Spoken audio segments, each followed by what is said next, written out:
¿Saben aquel que dice que era en un cuartel? Un día el coronel le dice al comandante: mañana a las 9:30 habrá un eclipse de sol, hecho que no ocurre todos los días. Que formen los soldados en el patio en traje de campaña para presenciar el fenómeno. Yo les daré las explicaciones necesarias. En caso de que llueva, que formen en el gimnasio.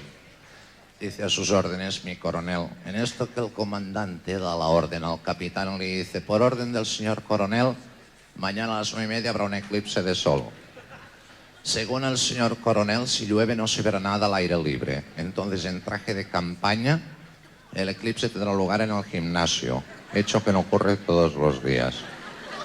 Dice: a sus órdenes, mi comandante. En esto que el capitán da la orden al teniente, le dice: por orden del señor coronel, mañana a las 9:30, en traje de campaña, inauguración del eclipse de sol en el gimnasio.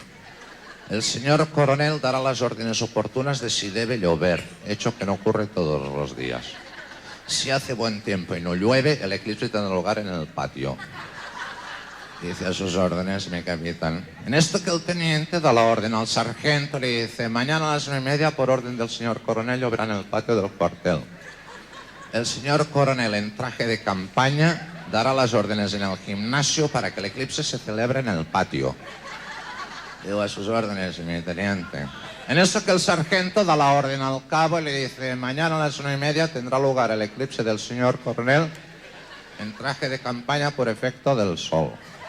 Si llueve en el gimnasio, hecho que no ocurre todos los días, se saldrá al patio. Digo: vale, Tito.